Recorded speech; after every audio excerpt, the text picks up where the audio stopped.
Welcome to the Clear the Shelf podcast with Chris and Chris, the show that meets at the intersection of education and entertainment to discuss online arbitrage, retail arbitrage, wholesale, and all facets of selling on Amazon. We'll bring you news, tactics, strategies, insights, stories, and interviews to help you grow your Amazon business. And now, here are your hosts, Chris Grant and Chris Rasick. What's up, Amazon sellers, and welcome back to the Clear the Shelf podcast with myself and my Penglosian co-host, Chris Rasick.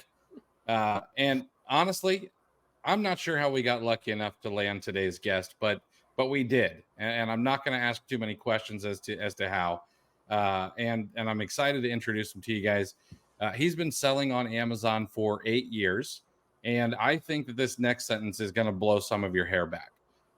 Jassm is set to sell $100 million this year across the trinity of arbitrage, at about 40% retail arbitrage, 30% online arbitrage, and 30% wholesale. That's what we talked about. He also said they're going to be moving into private label and expanding to Walmart and Target as new channels. He's got 100 people that he employs in his operation. And our intent in this episode is to help you and honestly, selfishly us, gain some insight into what it takes to build such a large business and a model that, well, lots of people say it's unscalable inaccurately. So Jassm, thanks for coming on the show, man. I really appreciate you taking the time. I'm sure that you could, be doing a lot better things with your afternoon, but we appreciate it very much. Well, thank you for hosting me. Honestly, we've obviously run into each other a few times in the past, and I think I'm actually one of the people that benefited from you and a few online, especially things. And so, and I watched a few of your episodes, and I thought it would be nice to kind of join you and talk to your audience and take it from there. So I really appreciate you hosting us. And just in transparency, we're a little bit behind our goal. We're like 10-15% behind, but we're going to push, and hopefully Q4 will set us there, as all the sellers know. That's awesome. That's awesome. Now, before we dive in, you guys know the drill. It takes us minutes to prepare for this show. So if you find some value in this episode, please do us a huge solid. Hit the subscribe button on your favorite podcast player and leave us a review. The only way to really grow a podcast is to kind of push the algorithm's buttons, and people hitting the subscribe button is what really pushes that needle, and we'd really appreciate it. So, all right, let's dive in because I want to be respectful of your time, and I shared the questions with you before. You know that there are a ton of them, and we're gonna try to break this down into kind of three main sections: sourcing, because that's where I think most people get hung up; operations, which as you're trying to scale becomes more and more important. And then we're gonna touch on account health and maintenance a little bit, but I always try to set the table a bit before we get started. And can you kind of tell me a little bit about like your history and what got you started selling on Amazon? Sure. So I'll give a brief background. So we started in around late 2016. I was still a college student. So I was actually technically in high school, but I was taking an advanced college program. So I was attending college university. And we had one of the professors had a good relationship with him. So he's like, come check out these textbooks, come see what you like. And we started off as a book company. We joined a lot of Facebook groups from there, and we sold books. We went to thrift stores. Mike Resendez, he's fairly known. I was very close to him back in the day. He guided me on a lot of stuff, to also be fair to that. And we started off as books, and that's how it was for the first few years.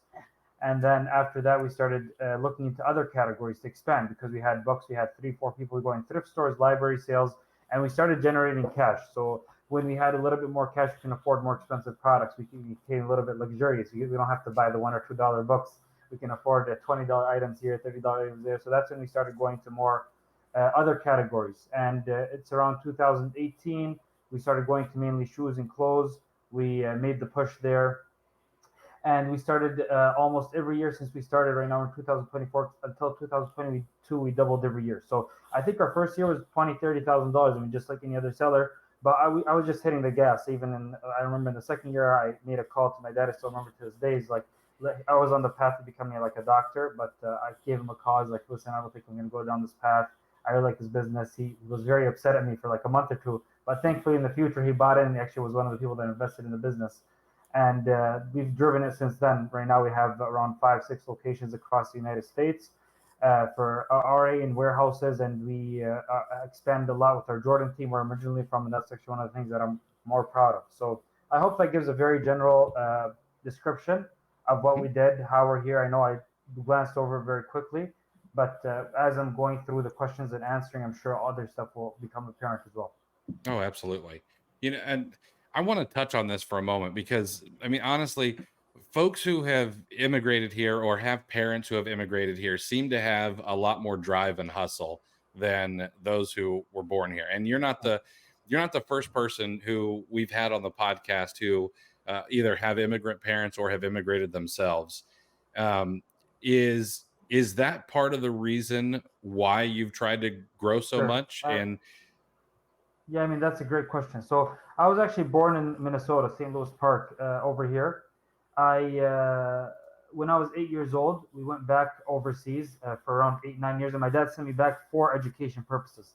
And Mhm. I always was interested in, my dad is a businessman. So I used to go to his apartments, he used to build apartments, sell them, work there. I was very interested in the work environment, but in Jordan, it's very limited opportunities. So when I came here, it's like the concept of starting a business on my own and selling stuff was like absurd. It's like I could start a business for a couple dollars, and that's like was a dream come true. And I remember the feeling of that first sale, and I almost like literally cried tears of joy. I mean, it was just a huge thing, and I was like so grateful for the opportunities. Like I know people back in Jordan would like literally die for this opportunity. So how can I not take it seriously? And that was the mentality I had. Is like, let me take this seriously. Let me make the most out of it and help as many people as I can, especially the people that I know like would seize this opportunity. So I felt like a sense of regret if I didn't seize what I had, and that's what it's been the driving factor since day one, and just continuing to push till this day. And thankfully, I even go back yearly, obviously, to visit my parents and remember that perspective as well.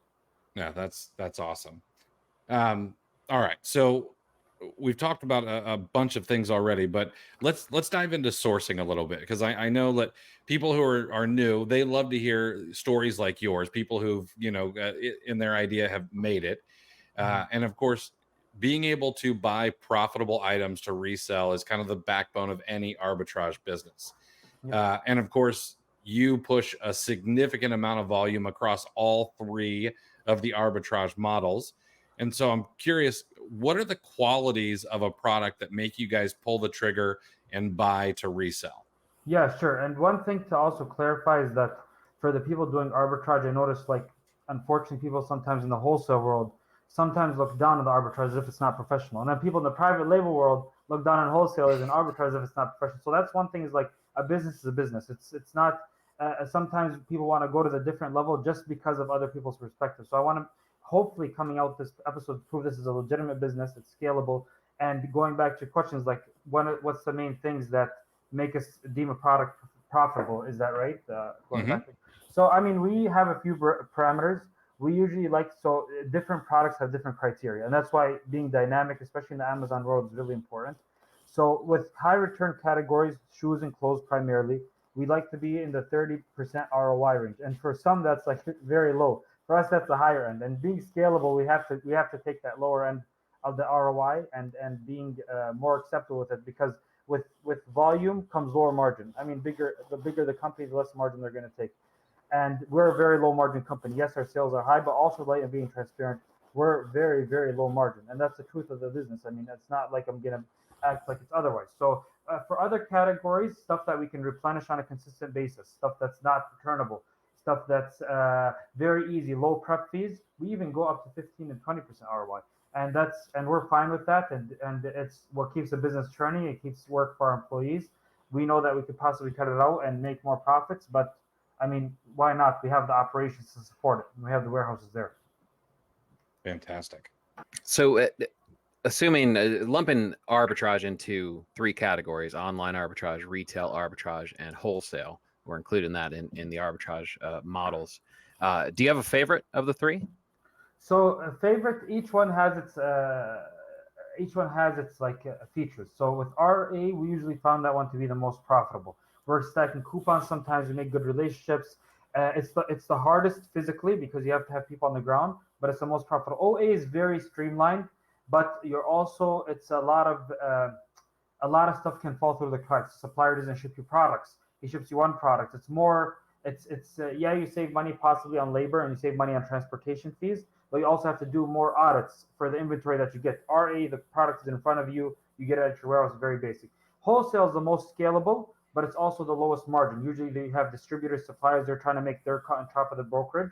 So they're not going to sell at a loss like a Nike outlet store would, for example, willing to take a loss. They're actually going to try to make the cut. So, but they're going to be a little bit less profitable, but it's more scale. You can buy, for example, RA, one person can maybe buy $2,000-3,000 in a day. Wholesale, you can do that in 10 minutes when you're placing a catalog order. Right. Interesting. Yeah. And so with RA especially, you've obviously got to have boots on the ground. You've got people who are going and shaking hands and kissing babies to make relationships. How do you, one, I'm curious, how do you teach that, especially when you are, co-located across the country? And then two, how do you manage those folks? So so a few things that we do. It's not usually one thing that makes it work. So one of the things that we do is we focus on the top. So the manager of each position, usually that's trained in Minnesota and they're sent out there. So that's a big thing that we do.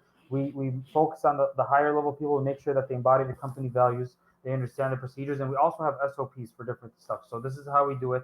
And then ideally, the person at the top, would they hire within their branch, they're going to hire with the same mentality. They're not going to be as good, obviously, but they're going to hire same mentality, same procedures, same tricks that we use, same tips to continue with that same process. So that's the two main things that we focus on, I would say.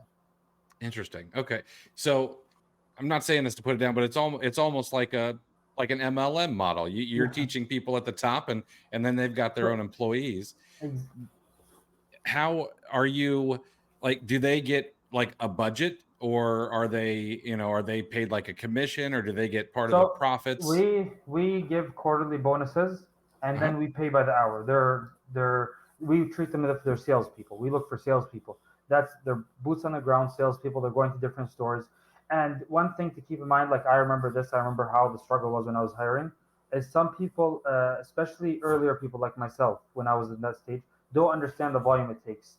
Some people think I'm exaggerating when I say interview 200 people, 300 people to find one good person, and it's a volume game. So that's why, like, I used to think like, that I interviewed 10 people, why did no one turn out good? Well, I mean, you're not even close to the numbers game. And when you look at, even when you go to a store and scan, I used to scan 10 items, there's nothing good in the score. Now we're scanning 10,000 items almost in some stores. So it's just understanding that it's hard to find people. And that's what separates great business. I mean, you see the same pattern at the top with Google and Amazon. They're fighting over talent and they're outbidding each other. And the same thing on a lower level. So it's the hardest part of this is finding good people, especially good salespeople, because I consider the RA shoppers salespeople. They have to have sales skills. They have to be charming. They have to be smart, aggressive. And that's how I look at it. Interesting. Okay, perfect. So staying on the hiring, you have 100 people now, but like when you first started to scale, like how many came out of your network? Like, you had to like know people, and then it got harder once you exhausted your network, I assume, right? Actually, initially we started off with family, friends, and everything. That was our first few hires. And right now, till now, they're one of the more successful people, especially for the RA salespeople. But then obviously exhaust the network. A lot of people, unfortunately, sometimes even hiring from the network can turn out badly. We had people like, we'd feel bad letting someone go because he's from the network. So Indeed was one of the main places to find people. Referrals. So we also offer like one of the top sales, we offer them $200-300 if they get a good person that lasts like 6. We put a contingent, so it's not like someone comes for a day and they just get their opening check, but yeah, like 6 months. So some of that stuff is what we did in the initial phases. Interesting. Moving to the OA portion of your business, can you give a breakdown or a summary of what that looks like? Like, how do you how many people do you have looking? How do they kind of split websites and whatnot? So the team varies. We have a great manager that oversees them. I would say at any time the OA team is from, let's see, full time, part time together. I would say 6 to maybe 13 people, depending on the season. And they're going to various websites. They're going to, and some days like it's dry. It's some days we're getting a couple $100, and other days it's seasonal. We're getting tens of thousands of dollars. So you take the good with the bad. You look at the month overall. But as for splitting the websites, we don't have a process for splitting websites. We usually have people that are more have higher expertise with certain websites. And as you know, with O8, a website sometimes catches on. You're a reseller. You have to jump into the next step. So that's kind of how the process is for that stuff, and not being certainly stringent to websites. If one website has a strong sale, we might send 4 or 5 people to it at a time. Are you are you sale focused, or are there So there's certain websites, like everyone knows them, that don't, like, they just do markdowns. So the famous ones, obviously, and then there's other ones like TJ Maxx. All of its subsidiaries are just basic markdowns. You just check in on them. Sometimes they're good, sometimes they're not good, and then other websites know they're sale based. And I also wanted to give, like, I remember watching some of these interviews when I first started. People just talk a lot of, so hopefully giving some real life examples can help people put a finger to it and give them practicality for those who are looking to take the next step, making it a little bit easier for them. With your OA operation, does everything kind of roll up to the one purchasing manager? Do you have more than one purchasing manager? Are the shoppers also doing the buying, or I guess how does that Yeah, work? sure. I'll speak about the team. So we have and I know we're gonna get into AZ flips later, but we have so we have the OE department, and then the AZ department is under AZ to Amazon flips. That has like a mini supervisor. The OA supervisor oversees the Amazon supervisor, and then he has also like 5-6 people. Then we have an RA. So we have 2 RA operations. So since the RA people are salespeople in the US, they're over incentivized to buy. So they could be extra aggressive, and they bought bad products in the past. So we also have an RA team in Jordan, actually, that's the RA quality control team. So they review those purchases live feed. So we use Scan Power, and as a live feed, they just continuously look through what's coming through it and telling them, okay, don't get this, get that, etc. So part of the thing that the big lesson I learned is make sure that know that the compensation you put is going to incentivize a certain behavior. So we have people that are strictly commission, actually, that are on profits, and people that are strictly hourly. The hourly are buying much safer than those on profits. The profits would buy much more so that's something that we keep in mind while we have people review them. And it's just a natural, it's like I would do the same if I was in their spots. Like, it's a natural tendency to the type of that we're incentivizing that behavior. So we shouldn't expect anything otherwise. But we put the balance in check and turn and have the RA quality control team in Jordan. Sorry, we talked a little tangent, but I thought that was an important point to clarify. So we have the RA quality control, and then we have the RA team in the US, and our head of purchasing oversees all of them: the RA quality control, the RA US team, and the OA team, which is like a higher level, obviously semi-executive level. Fascinating. Yeah. Does the people who are out doing RA sourcing, are they, and because I know you're heavy into shoes and clothing, are they mostly scanning barcodes, or do you typically teach them to look for title and size and things like that as well? We have some people that do that specifically for certain sources, but we're volume. Like I said, it's honestly quantity over quality. I know that's like contracts everyone else, but we have the quality team in Jordan revising them. So they're just trying to get through as many barcodes as they can. They find it, we go just deep on that. That's how the mentality is. We are very rarely make new listings. Sometimes we do, but I'm not in the business of making listings for RE and OA products, especially if we can't replenish them. It's the squeeze isn't there for the most part. You mentioned going deep. As far as like quantities, when products are found, are you trying to stay within a certain range? Do you cap quantities, or do your shoppers qualify that based on sales, or how does that work? Sure.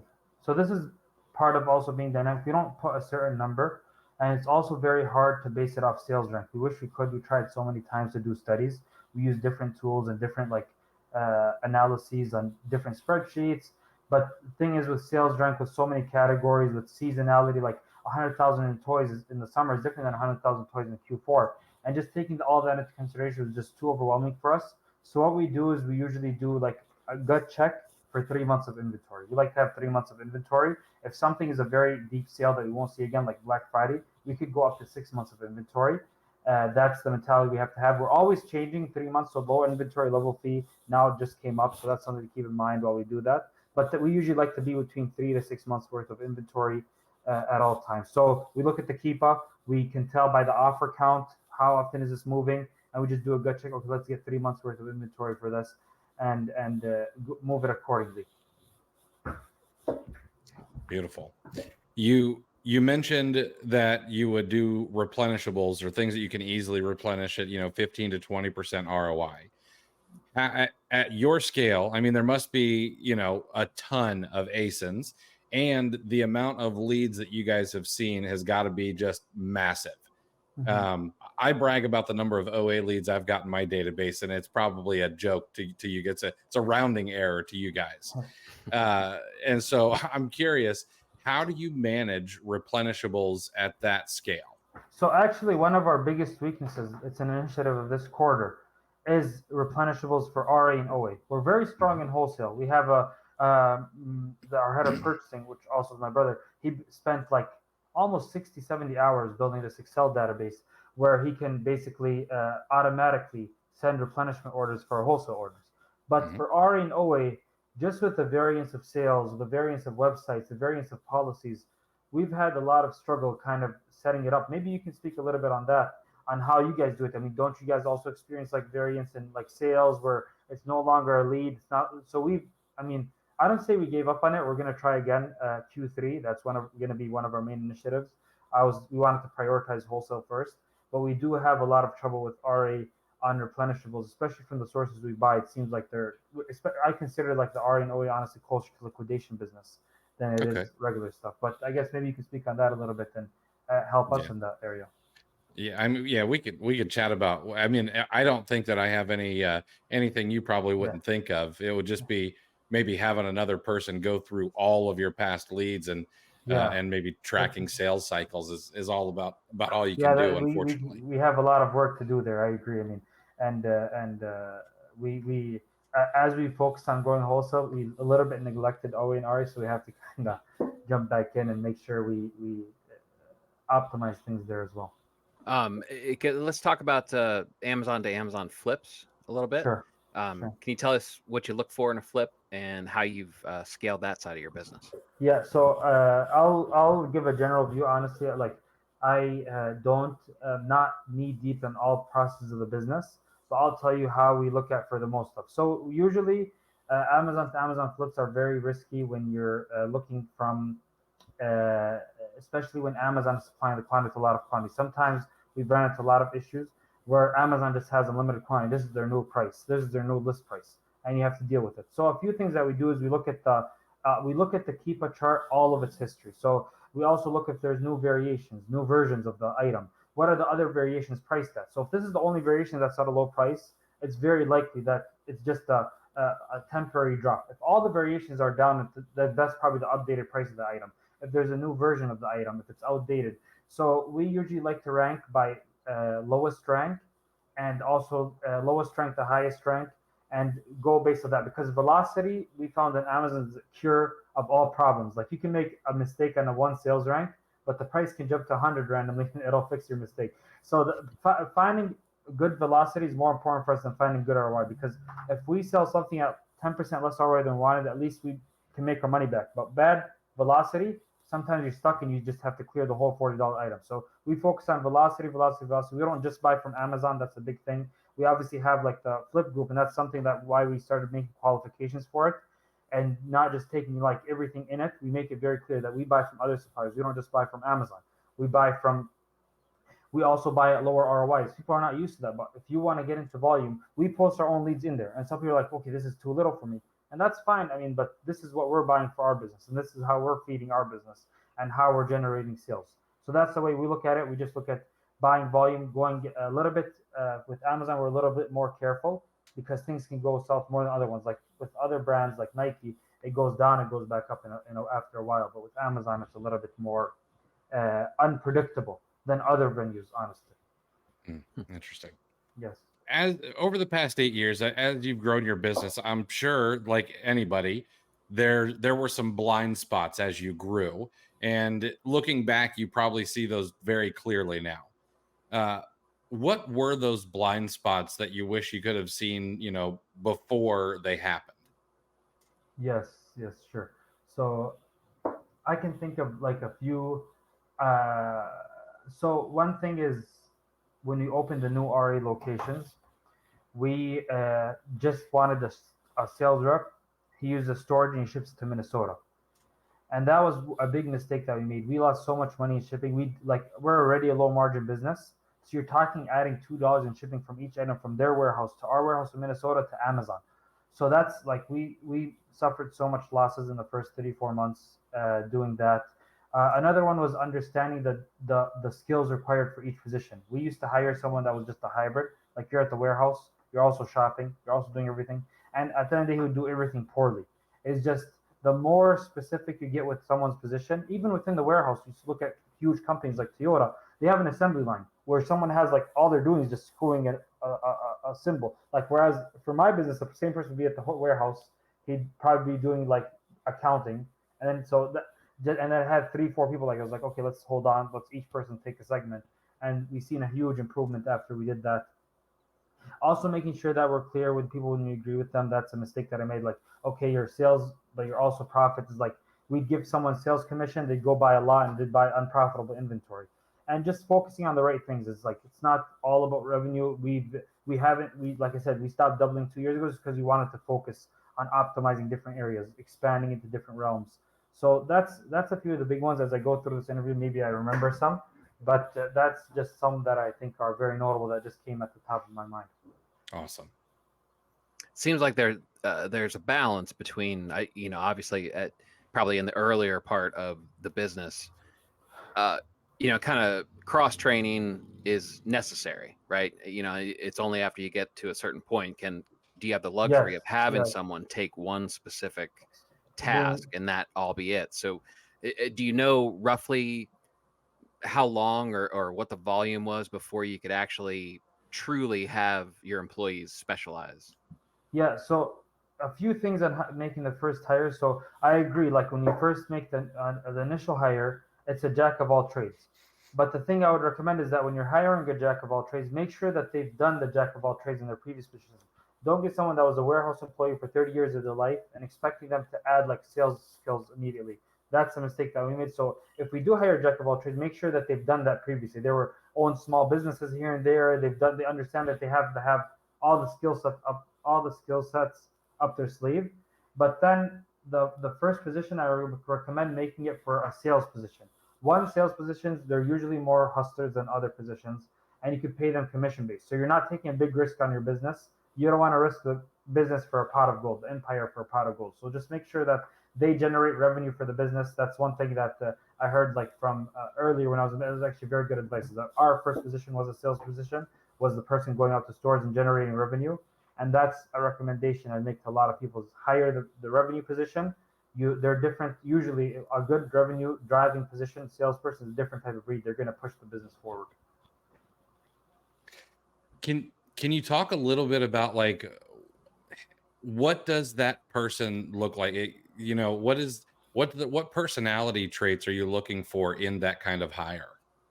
For the sale, I mean like the RA shopper, the sales rep, right? So I'm Yeah. looking for someone very tenacious, someone that, and maybe this is a little bit controversial, but someone that's not wanting to work a 40-hour work week. I mean, it takes more than that. Sometimes you have to be at outlet store till 7, 8 p.m.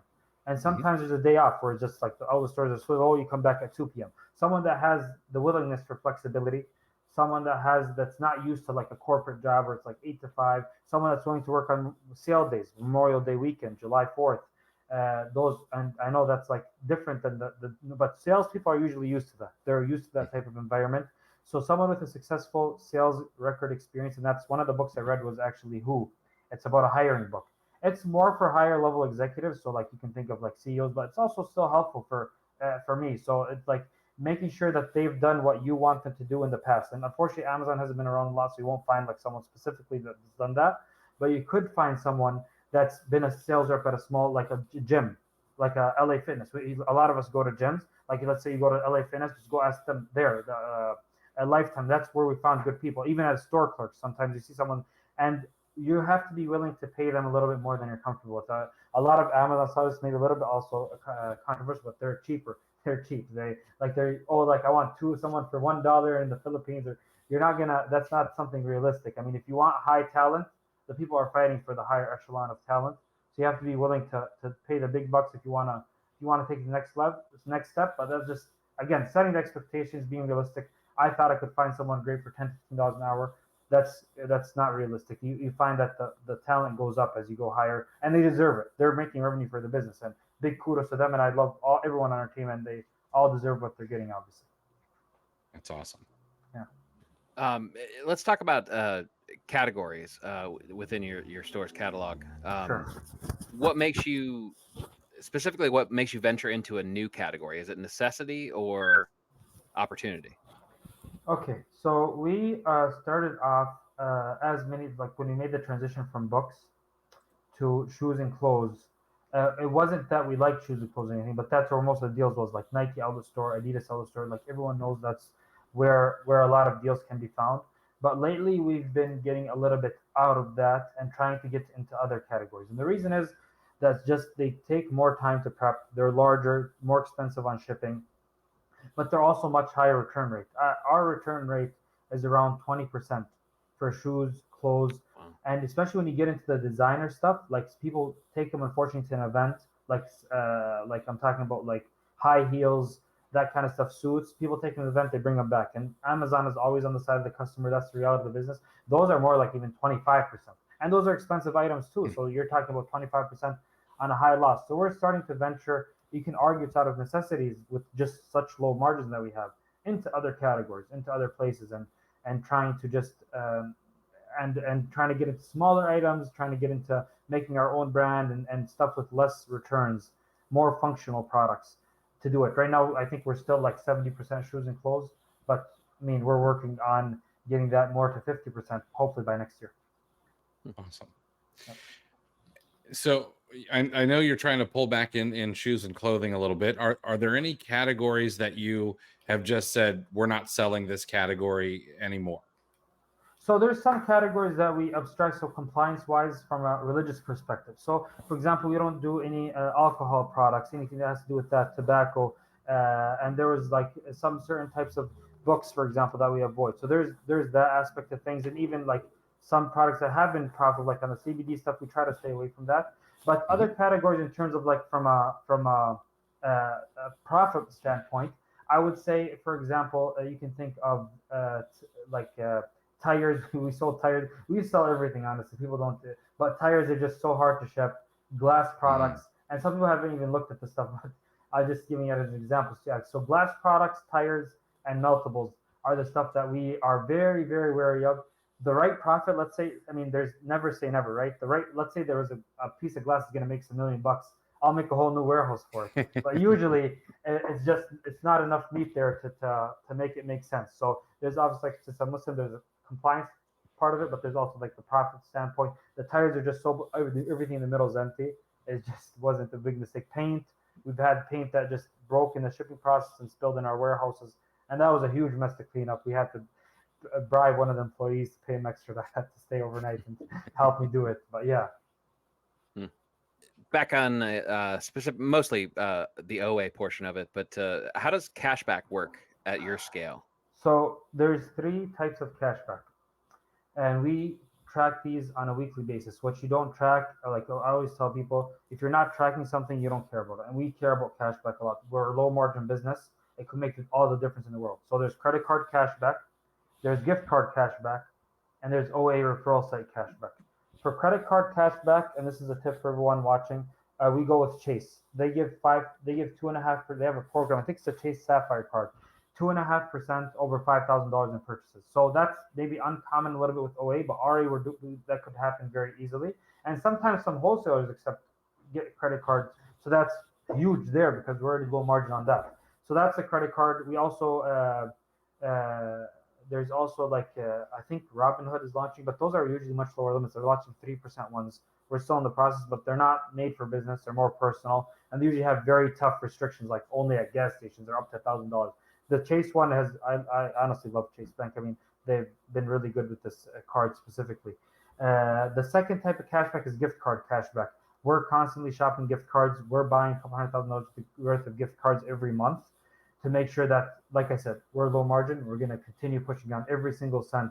It's huge for us, gift card. And the third one is the OA referral cashback. I think, uh, Christopher, correct me if I'm wrong, but I think you made the first extension. Was it Rev ROI? That was Yes, very sir. helpful. Yeah. So I appreciate that. It was a really helpful tool. I think that a little bit changed. There was many more websites in the past, but we used that one. It was one of the better purchases. I think it was like $20, so it was a steal. Yep. I appreciate that tool. But yeah, you used to use it. For now, there's only a few that work. We like Top Cashback and Rakuten is some. They have good cashback, but they're not always the best. They sometimes decline stuff. So that's the two that we're mostly using.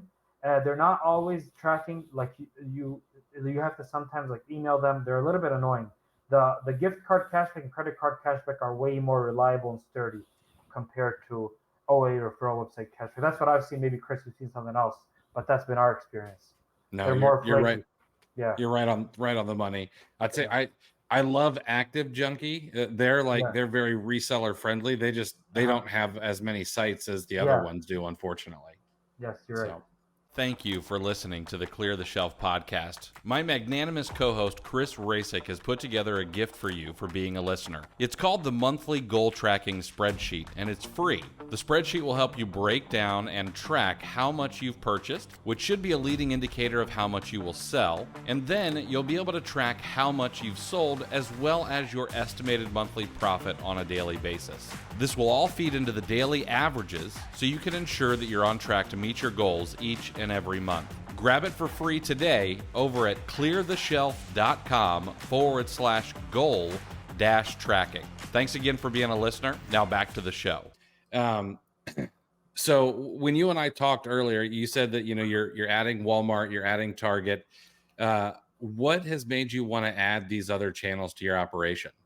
So we're still in the process for some of them, but with just the high fees on Amazon, it seems like, especially, I mean, I've been here for 8 years. I think the last 2 years, and this can obviously be seen on Amazon's profit and loss report, the quarterly earnings. You can see how much more profit they're squeezing out of uh, sellers. I mean, out of us. So low inventory level fees. I'm still, with all that being said, I'm very grateful, obviously, for the Amazon platform. It made it to who we are today, but it's just been harder and harder to make a profit on it. So we're looking at Michaels is one of them, Target, Walmart. We're in the process with some of them. Walmart's seeming to be proving itself really good, but also, and this is, I don't know, something I think we should talk about. It's really helpful. I think it's in later. For our grade B, we call it grade B, but return marketplaces that have been serving us really. I can get into that now, or we can speak about it later. But we have a lot of marketplaces there as well. Okay. Yeah. I've got a whole question about that because So I think your it's worth return it. pile must be massive. Yes, it is. It is. Yeah. So let's try to, if we could try to offer like practical advice to the audience now. Can you break down what it takes to go from, like 0 to 1 million in sales, and then 1 to 10, 10 to 50, kind of the segmented approach on how to scale like that? Sure. So I wanted to start off with something a little bit more soft before I got into technical. And it's very important to speak about limiting beliefs. So, like I mentioned earlier in the interview, is like some people demeaning like OA, sometimes demeaning RA, wholesale demeaning OA, and private label demeaning wholesale. Is that don't think that you can't build a legitimate business off of any of those four models. There's billion-dollar companies in all of them. I mean, even when you think at a high scale, all was a reseller company. Now they're a billion-dollar company. So there's huge potential with all of them, and that's something that very important to take that limiting belief is that this can be done with this or this, but it does take a lot of work to get there. It does. I mean, just last year, I think a week straight, I was coming into the warehouse at 6 a.m., leaving around 2 a.m. The next day with some of our staff during Black Friday weekend. So that's just something on a more philosophical level. But the difference in processes is usually the first 0 to 1 million is more like you can. I think one person with like some assistance, like brothers, stuff like that, can do that fairly on their own. It's not like it's not impossible, but it's going to be a lot of work. It's very profitable. You can probably be at like 20-30% margin at that when you're alone. That's the benefits of it. But you're going to get worn out eventually. It's very tough to get past that before getting on more people. So also getting on more sources. So initially when we started, And this is a long time ago. Like Marshalls was our only source pretty much, or Nike. We had to one time I think Nike got restricted because they did the deal with Amazon when they did the socks. I don't know if people remember. This is like 2019. But so just making sure that you're diversifying. Once you get past the 1 million mark to the 10 million mark, you're going to have to add a few more people. But more importantly than adding a few more people is diversifying your purchasing channels. So we're used to purchase from one source, even if it's just RA, that's fine. You can still do it with RA. But instead of buying from just like the Nike outlet store, you have to go also to the Adidas outlet store. You have to also go to even some stores people haven't heard of, but they're so proud, like Lacoste, for example.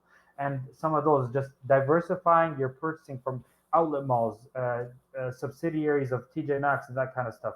All those stuff is just checking in on all of them and also building relationships, because that's when the concept of leverage becomes more important. Because leverage, yeah, you can get it with also more employees, but you also can get it with a good relationship. If, for example, back in the day, Sierra used to get shipments. We had a local Sierra manager. They used to call us into the back end of their warehouse and have us look through all their inventory before it was distributed to other stores. Before, I used to buy $2,000 in a day. I used to buy $20,000 in that one day from that one relationship. So imagine that's 10x the scale. So that's the difference between 1 million, 10 million is 10x. So there we're 10xing our scale. And then getting from 10 to 50 million, that's when probably you're going to have to start looking to adding more than one purchasing method. So I said source and method. So RA is one method. You have to also add OA possibly to get also the other leverage there and have more there. If you're only doing OA, you possibly have to add RA. And I don't think anyone doing wholesale OA is going to go into RA, but I think there's still a very legitimate business model. And that's the difference between 10 and then 50 to 100 million. That's when you're really going to have to take lower margins. As you're going through every step of the way, we used to only take 50% margin. We were at 10 million. That's fine. We're doing it. But now we're at 20% margin. ROI, I'm speaking specifically. Margin is obviously much, much less. But that's two things: is accepting lower margin and understanding leverage is the two big reasons for us. And leverage can come through using it. For example, we used to scan with our cameras at a store. Now we started using a scanner. That made us 2 times faster. We used to go to all the stores. Now we only go to the stores we have relationships in. So that's part of understanding the concept of leverage. And I recommend actually anyone reading in this is more of a philosophical book, but it's I think Naval. I have trouble pronouncing his name. Naval Ravikant. Yes, that's the book. He speaks on the concept of leverage, and it's a very interesting concept. I think it's very helpful for any. Yeah, there it is. So that's the book right there. And I just read that actually last year, but helped remember a lot of the earlier concept. And again, it's more of a philosophical thing, but also just taking off any limiting beliefs, like not having hard rules. Like I won't buy over 1 million rank. We always buy over 1 million rank. I won't buy if Amazon the listing. We always buy if Amazon the listing. So there's these like false beliefs that a lot of people have. It's like actually test these beliefs. Buy an item with an Amazon listing. Is it actually true or not? And that's also, sorry, I know I mentioned a few things scattered. There's a lot of things, but I hope I mentioned a few of the main ones, which is obviously like the leverage, accepting lower margin. That's the truth of it. Being able to acquire new skills. A skill of buying inventory is different than a skill of hiring.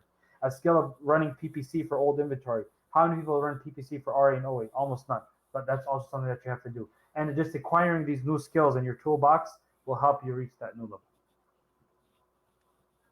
That was fantastic. Yeah. If people don't listen to anything else but that, I think they'll get a ton out of this. So I want to go back to a little bit to, we've talked about Amazon fees a couple of different times. And I know that you're adding, Walmart as a channel and Target and Michael's and all that, but is there anything else that's changing in your business because of these new Amazon fees? Yes, a lot. So we are now finally, and I feel so bad to say this, kind of feel embarrassed, but we're finally shipping to the FTL shipping model, full truckloads. It's just that we're going to start testing that out next week. The margins are just killing us. We have to do that. We're also we're making a little bit. We're raising our margin a little bit. We used to accept, I think, 30. We actually just raised it to 35%. It's just, that's the truth of the thing. Like the low inventory level, placement fees. We're trying to ship through pallets. We're optimizing our grade B operation, customer returns, to make as much money we can from customer returns. We can no longer, like before, we just used to have a death pile of returns. Like actually now you need that money because there's just that much less. So that's the truth of it. I mean, the biggest one is obviously the inventory placement fee. That one is just for us almost an extra $3,000 a week just into our bottom line, and that's huge for us. I mean, even if it were $100 million in sales, it doesn't matter. Our margin is much less than that. So both of us, Chris and I, were fascinated with the Pareto principle, the 80-20 rule. So I'm wondering if you could pinpoint, because the concept is 80% of the results come from 20% of the input. Can you pinpoint the 80-20 in your business? 100%. Yes, I agree. So we apply. So let's start. The first place we apply the 80-20 is the sources. We found that we used to have the mentality of let's go. We have to get 70 sources. Let's go to all of them. We have to be diversified. It was too much time. We weren't getting enough inventory.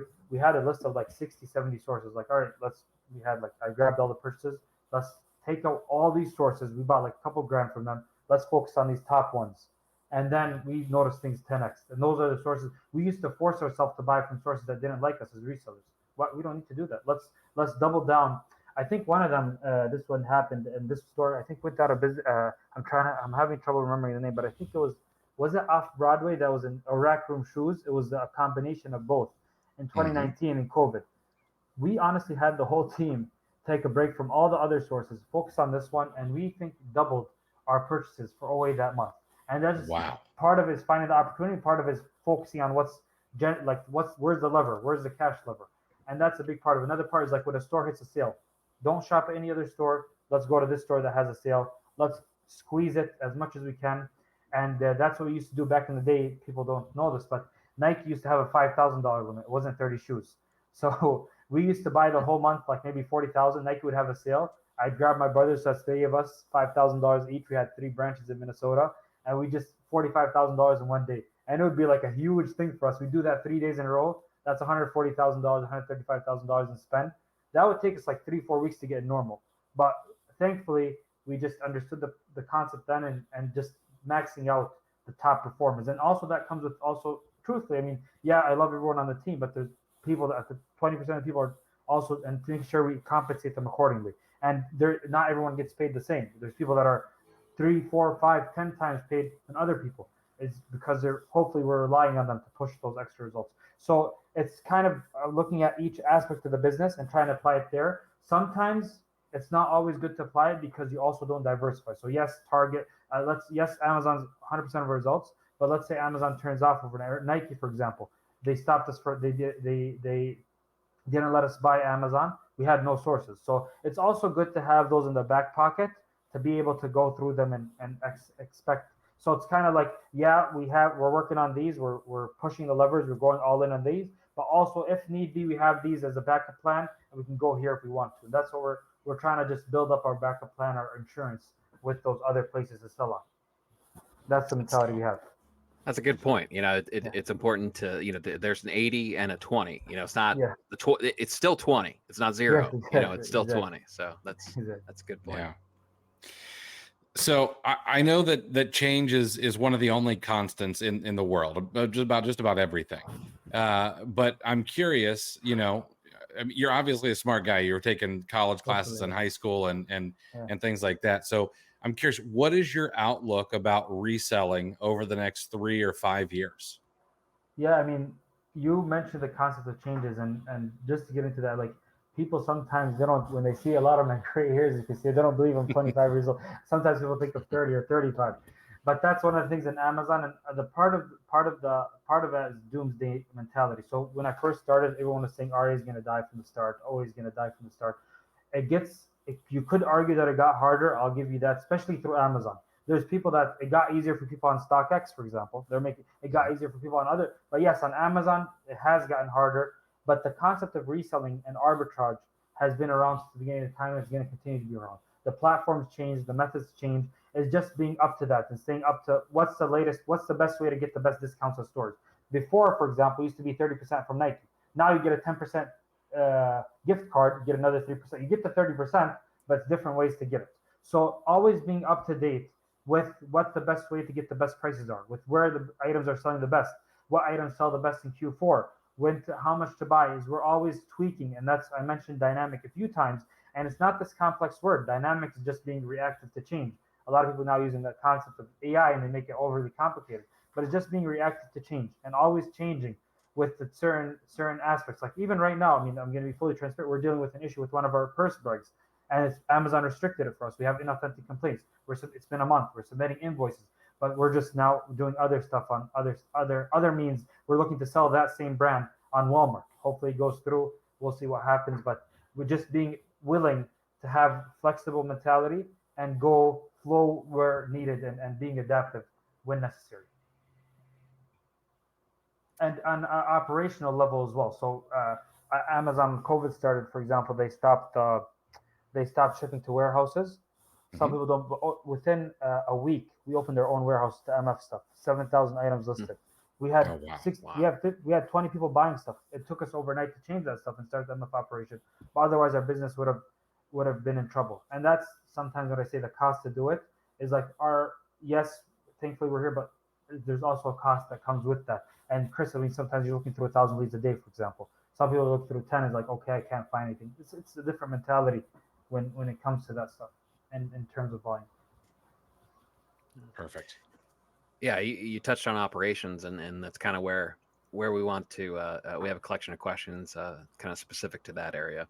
Sure. So, and we alluded to it earlier. So let's get right into returns. Yep. You know, you're on pace for $100 million in sales. The returns have to be massive. What's the game plan? How do you handle it? So the game plan is quite a few things. So we try to we have naming conventions in our business. We have grade A, grade B, and grade C and grade D. So grade A is like the amazing products. A stands for amazing. That's what we tell the team. Is basically stuff that we can sell on Amazon, Walmart, the A tier marketplaces. Hopefully, if we get Home Depot soon, Lowe's, those kind of stuff. B is stuff that's slightly used. It doesn't have a receipt. You can't find the receipt. Stuff that's like it's murky. And there's like B plus, B minus. B minus like a little bit more wear and tear. Those stuff is where we list on the B marketplaces. So the B marketplaces, we have say Poshmark, Mercari. What's else? So there's a few new ones that are opening like Grailed, Depop, Kitizen. We're also starting to get on those. We just started our listings, but we're trying to get established on those ones as well, because the B marketplace is much smaller than the A marketplace. Like there's way less customers, so we want to get much more surface area and much more less prices. We don't look to make a profit there. We're just trying to recoup our costs and take it to the next level. So that's the way we look at that stuff. And then we have the stuff beneath it, which is grade C. This is stuff like switcheroos, where customers return product, try to get claims for that. Product that's completely damaged, glass that's but still can be usable. Like so, for example, let's say a tool, a vacuum that's slightly broken. We usually sell those on auctions. We have something called KBID here in Minnesota. We sell them there sometimes. And then D stands for donation. We like damaged, defective, if anything along those lines, if it's in good enough condition. So we also like, it depends how, like sometimes it's D, not because of the product. So it could just be slightly worn, torn, but we don't have any documentation for it. There's no listings on the internet. So we just donate that, for example. But if it's very bad, then it's just garbage. We just throw that away. So it's like no outlet for those ones. Oh, that's So that's the way we look at it. Yeah. How many people or how many man hours do you dedicate to returns? So we have a team of 9 to 10 people doing customer returns, listing these on various marketplaces. We use this is also hopefully helpful. We use a platform called Vendu.com. Not again, all the platforms I mentioned here, I'm not making any like commission from them or anything along those lines. Just stuff that we use that's worked for us. They obviously have some drawbacks, but I just hopefully that in light of being transparent to the audience. So we use Vendu. It helps us cross list very quickly on numerous platforms. We also at the same time, once we get overwhelmed, we have a local partner. They're huge. They're like a $1 billion liquidation company. I know them personally. We sell them some of our returns. We split them 50-50. We don't sell them. They sell them for us. We split them on down the half once we get overwhelmed. But we try to list them ourselves. Just to get an idea, we're only recouping around 60% of our costs in returns. So if we're buying something for, let's say, $100, just to make the math easy, we're obviously buying stuff. Our average cost is lower, but $100, we're happy to get $60 from that item as a return. And so we're so usually if we're like $100, we're usually trying to get, like I said, 10-20% ROI. We're trying to get 110, 120. But if it's a return and I get $60, I'm elated. So that's the mentality we have for those. We're just trying to cut losses as much as we can. And we're recouping 60% of our costs, and Vendu helps us process as much as we can. We try to lower prices, like kind of like similar. We learned from Walmart, Target how they treat their clearance. This is our clearance products. So we just do gradual price decreases, and we price it 30-40% lower than Amazon in the beginning, then gradual price decreases as we go from there. So that's the mentality. We're still working on that, improvising that. That's one of our initiatives, is just to improve the grade B sales. Before we just used to store them. I personally, I mean, interesting fact, a lot of our team, we give a lot to employees for free. So that's just, they get to take it, bonuses, prizes, that kind of stuff. But I haven't bought a shoe probably in maybe 7-8 years. Well, to be fair, I did buy my wedding shoe. It was 2 months ago. But other than that, we just use them ourselves. But yeah. That seems like a massive operation. One of the other massive things you've got to probably deal with is all the paper. And what I mean by that is receipts and invoices and all of that. How do you properly store all of that stuff in a way that you can find it when there is an inauthentic complaint, an IP complaint, and things like that? Great question, because it's actually an issue we dealt with in the previous. So paper and documentation, we refer to it as, is hardest for the RA, then OA, then wholesale. And the reason that RA is the hardest is because you're getting physical copies of receipts. And sometimes people don't think I'm exaggerating, but some stores we have receipts up to 15 feet long. So imagine trying to process that. So we use a scanner called the ES500W, Epson ES500W. It scans very long receipts. It's also, you can read it and search it. And we have a company folder in Google Drive. We use G Suite very good, very well. So we bought the 2 terabyte subscription. We have a folder, and then once we upload it, we have someone here at our warehouse is scanning these in. Once they're scanned in, we have also a person in Jordan that just classifies receipts. So they write the day of the receipt. So let's say today is June 7th, the store we bought it from, and a few other important factors. So it makes it very easy for us to find. So if you have a complaint, in Scan Power, we put the information of where we bought it from, so it easily traces back. I hope that makes sense. So the OA is a little bit easier. We get email copy. We just throw that into Google Drive. And then wholesale is the easiest because you get like 100 of each item, and they're all just UPC is there. And compared to RA, where you're getting like 600 receipts a week, where wholesale you get like 1 or 2 a day because the receipts are just, each wholesale invoice is like $20,000, whereas each RA receipt is like a couple $100. So they add up pretty quickly, and we try to scan them on a daily basis. So that's a very basic overview. I can go into more details and like specifics, but that's a very basic, high level overview of how we go through it. Yeah, that's solid. Let's zoom out a little bit. Can you kind of give us a rundown of how your team is structured, kind of like the org chart? What does that look like? Yes, so I am the founder of the company. I prefer the title founder over CEO. I feel like it's more in tones of the team, but that's technically where I'm at. And then we have a head of purchasing, which is my brother. And then we have a director of brand growth. We have a few people. So we have at the top, we have another person that drives revenue, director of brand growth and marketing, huge ad. And then we also have a director of finance and controller. And that's for like and then beneath that, we have operations. We have someone that runs the operations. We have a logistics person, and we have so our warehouse manager here in Minnesota. He also runs all the warehouse operations across. So he's going to travel to Vegas soon. That's where one of our locations is. So he manages the warehouses here in Minnesota. He manages not just the warehouse here, but also all of our other warehouses, trying to optimize costs there. Even if there's another branch in Florida that buys and sells, someone manages the purchasing side, which is my brother. He's the head of purchasing, and someone manages the operations side, which is our warehouse manager here. So we're not based on a location base. We're more on a function based org chart. So I hope that makes sense. We also have, obviously, my father. He's a huge role in it. He's like a quote unquote investor, lender, advisory board. He kind of checks in. He can stop anything whenever he wants. He can check out on operations. He's a very intelligent, experienced businessman that can provide huge insight when needed. So he's in Jordan. He recruited a lot of that team over there. And then the people in Jordan, my brother is also actually in Jordan. And then the wholesale, and so the RA and OA are under the purchasing department, and the wholesale and private label are under our revenue driving department. So because they're new departments, I'm very involved in those. We're doing our best. We lost a lot of money trying to start it up. And that's actually one small advice for people starting up. Do not expect to make any money in the first few months. I mean, I know probably a lot of people try to upsell, like make $5,000 the first month. We honestly, like myself, I used to buy 0% ROI. the first month or two. Thankfully, I was fortunate. I didn't have any living expenses. I was living in my parents' house, so I could afford to just buy stuff at 0% off. But I just wanted to get the system flowing. And that's what we're doing with our B2B and private. When we started private label, we're not making any money right now. We're actually losing. We're like $50,000 down the drain. But we're trying to get that system up and running.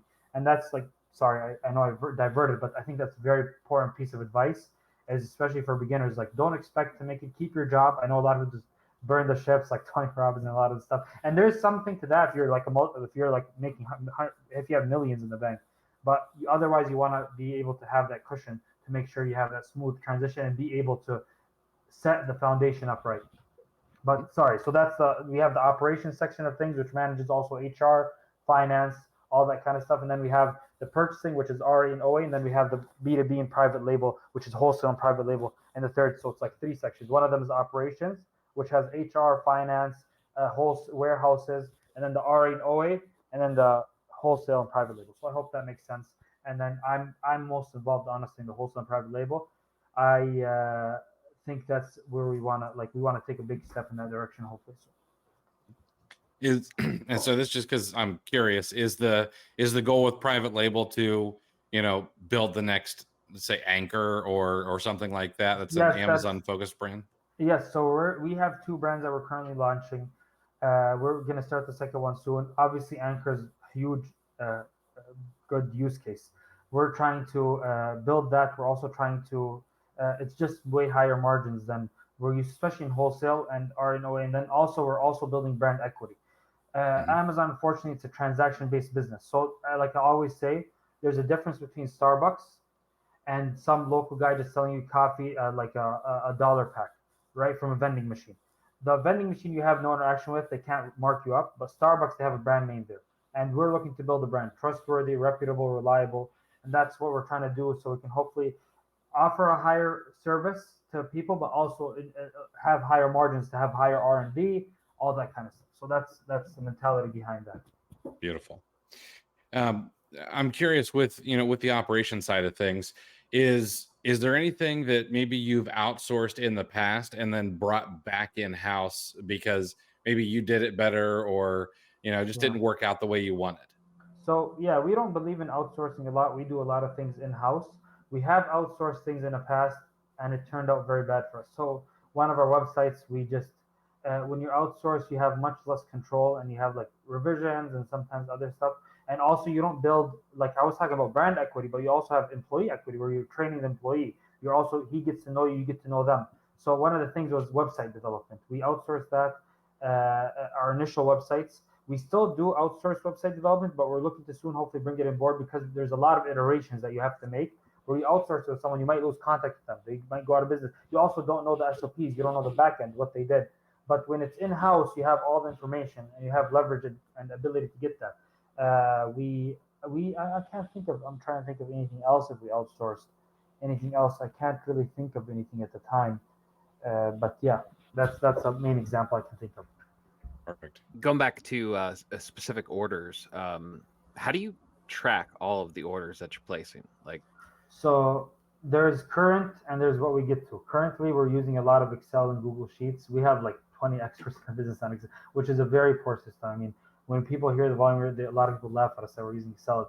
It's very formidable. It's very usable. But unfortunately, you can't track user changes in Excel. So someone with a larger team, like 20 people all on the same sheet, you can see edit history, but it's very tough to have like a transaction log of what happened. That's one of the downfalls of Excel. We're looking to move to an ERP, so enterprise resource software. We're looking at Microsoft has a Business Central. It's not that expensive. It's like $80 a user a month, but it has a better inventory management. So, but what we're doing now, we buy something, we track it in ScanPower, we enter the cost, the source, the information from that, and then after that, from ScanPower, we upload it to Inventory Lab. And if our Inventory Lab then uploads it to Amazon, we have our shipment processes, and then we bring it back to ScanPower because we use Box T. We found it to be the best, like for shipping products. We ship it, and then Inventory Lab also gives us decent reporting where we can see like what sources did the best, which shoppers did the best, which locations did the best, etc. So that's how we get our reporting and track our sales. So that's a very, like I said, again, a high level overview. There's obviously a lot of technicalities, but for the sake of the time, I'll leave it at that. Yeah. So with with all of those orders, with Amazon shipments, and items getting lost and things like that, there's obviously reimbursements that you need to get. What is your process for making sure that you get as much as you can in reimbursements from all the different places that you need to get them from? So actually, about outsourcing, reimbursement is something that we did outsource. We unfortunately, I won't mention names. I think they're not even in business anymore. But we outsourced a few companies that were violating Amazon's policy. They could have risked our account. They were also overcharging on fees. They were charging. We brought that all of it in house. We used a few programs in house that even like programs like Seller Board or Helium, they help like identify which ones, but we file them ourselves. And then we also have another program that once you can have like a custom delay. So after a certain amount of time, they check the reimbursement. The reason I'm not going to mention the name is that we haven't used them long enough, so I can't vouch if they're legitimate or not. So I'm gonna hopefully we'll see how things go, and then if someone wants a reference, maybe in the future I can refer them. But that's what we do. We file them in house, and then anything that slips through the cracks, we have someone else come through it a lot. So there's all types of reimbursements. And some reimbursements people don't know. This is like a mini tip for people: is switcheroos. You can get reimbursed for those. It's a very hectic process. It's very annoying, but there is a process to it. You can file a claim. You open an Amazon case, and sometimes it works, sometimes it doesn't. But yeah, that's just something I thought I'd mention. Since we're speaking about reimbursements. Absolutely. How do you know when it's time to add people to the team, where it's time to hire somebody in their specific tax or departments? So usually there's two types of hires. There's obviously revenue driving hires and then operational support hires. So if a person that, like when we look at someone we're hiring, they're either supporting the operations. So you can think of this as someone like an accountant, right? You don't need an accountant if you have $0 in sales, but one accountant can handle $1 million in sales. So once you get to $2 million in sales, you need another accountant. So that's the operation hire, and then there's also the revenue driving hire. So revenue driving hires are based on expansion. If we're looking to open a new branch, if we are stable, so usually once we like right now we just opened, let's say the Vegas branch. Once that's established, we give it around 6 months, and we look to open another branch. And we know the capacity for a branch. It takes 3, for example, salespeople, and for every 3 salespeople, you need 1 warehouse person. Again, that's the operation. You don't need a warehouse person if you don't have anyone on the sales people. There's no work for him. So that's the way we look at it. Is that we know how much each, like for each section, like we know 1 warehouse employee can handle 200 units. So when we get another 200 units, we know we need another warehouse employee. So that's easy for the operations perspective. For the revenue driving perspective, we make sure that they're hitting the minimum. So let's say we know each shopper should be getting $50,000 a month. Once they're hitting that, we know that we capped out for that person. Let's get another person, and that's the way we look at it. And how did you establish those metrics? Is that something that you tracked from the very beginning? Has that been important to you, or did you realize that over time? We're big on tracking metrics. Another book that I can mention is it's a good book. We don't use everything in it, but Traction was very helpful, especially I think for small business. I think it's a very practical book.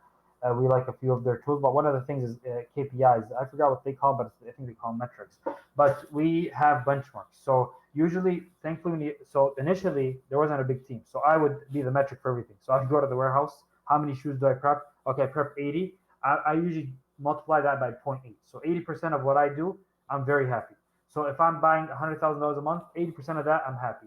So that's how I initially set the standards. Now it's much more dynamic because there's people that are actually better than me in the sales team. So I go what they do and then multiply that by 0.8, and that's what acceptable. And then we have like a curve. So these people are very low on the end. We try to train them, develop them, et cetera, to bring them to the top. But eventually some people just stay stuck, and unfortunately you have to let them go. And then at the other end, you also have people who are exceptional. You have to continue giving raises, bonuses, etc. So it kind of swings on a pendulum. But I understand a lot of people are maybe like solo teams or a few people. So that's why I recommend everyone in the beginning, do not get your hands off any position. Do it yourself. See what the good basis is. You learn the skill. So do PPC yourself. Learn how it works.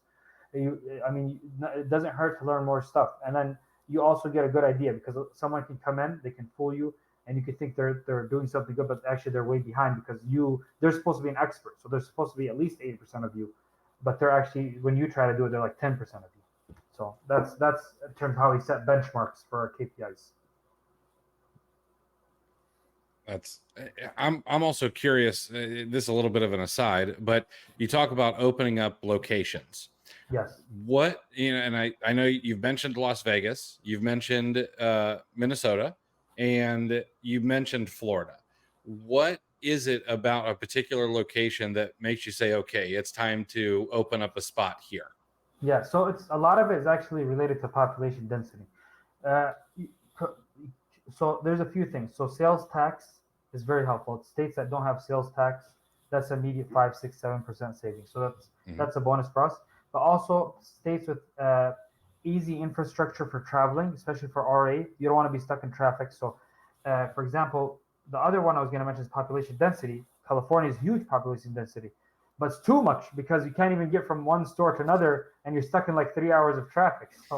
So that's why we look at population density, and we also look at the infrastructure to get around smoothly. So one example is like South Dakota and North Dakota. We think about opening there, but like out of our 50 states, they only had like one store. There's like deserts almost. And all respect to people that live there. Obviously, I'm sure they have amazing features, but for RA purposes, they're not that useful. The population density is very low. They don't have the big outlet malls. They don't have. But also, when you have big outlet malls, you have more sales. You have more inventory. There's more stuff to buy. There's more things going on. There's more activity. And just like a sale that, for example, like Nike.com is getting a lot of activity, there's going to be more chances for arbitrage. The less activity, the more controlled things are. And with more control, it's very tough to find chances for arbitrage. So that's the way we look at it. Beautiful. You could almost like opening up a Starbucks franchise or McDonald's franchise with what the kind of things you're doing. Yeah, it's great.